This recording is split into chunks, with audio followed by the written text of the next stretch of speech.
Dzisiaj mamy 3 szklanki, gdzie jest porówno wody, czyli popatrz, Atenka. W każdej szklance jest tyle samo wody. I teraz zabarwimy sobie wodę w każdej szklaneczce. Mamy 4 kolory, ale wybierasz 3. Czyli rozumiem, że niebieski wybierasz, tak? Dobrze. Ale do tych też będziemy? Do tych będziemy przelewać to, co jest w szklance. Ja je przelałam. Możesz zamieszać, a ja już zakręcę, ok? Tak. Proszę. Dobrze, ja. Teraz jest taki przezroczysty, Tam teraz musisz głębiej łyżkę, A teraz jest żeby się rozpuściła farbka.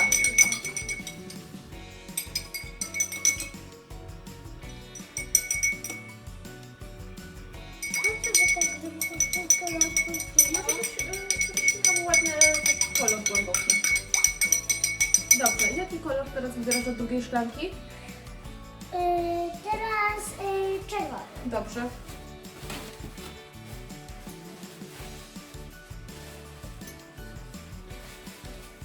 Czerwony. A będziemy je mieszać. No, na końcu możemy pomieszać, ale najpierw zrobimy nasze zadanie. Dobrze. Pomieszaj, proszę, łyżeczka. Dla Ciebie łyżeczka, pomieszaj, żeby był ładny czerwony. Ja czerwony. Czerwony. Już? Tak. I jeszcze jeden kolor. Który wybierasz? Zielony? Lemon cytrynowy. A, dobrze, no to weź cytrynowy, jak taki wybrałaś. Bo cytrynowy mi przypomina żółty. O, nie tak dużo. Cała. To pomieszaj. To ostatnio.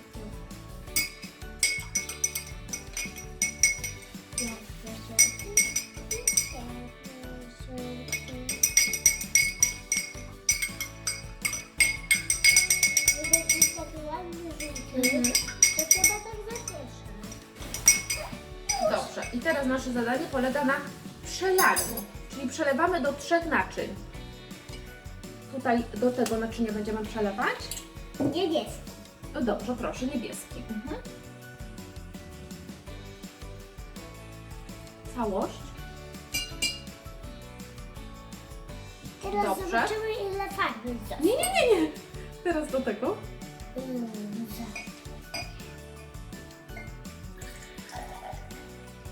Bardzo dobrze. Co będzie potem? I teraz żółte do kieliszka.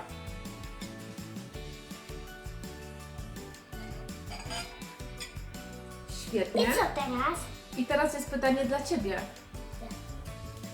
W którym naczyniu jest najwięcej wody? W tym. Ale pomyśl, Atenko, że w tych szklankach miałyśmy równo. Tak. Czyli jak przelałyśmy to, też chyba powinno być równo, co? Nie powinno. Myślisz, że nie powinno?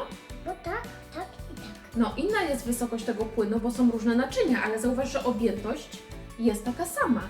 Bo żółte wlałaś tutaj, czyli to jest to samo, co było tu. Czerwone to jest to samo, co tu, a niebieskie to jest to samo, co tu. Czyli objętość jest taka sama. Wygląda inaczej, bo zobacz, to jest tylko takie wysokie na 1 cm, a tutaj jest wysokie, nie wiem, na 6 albo 7 cm, ale to tak naprawdę jest ta sama objętość.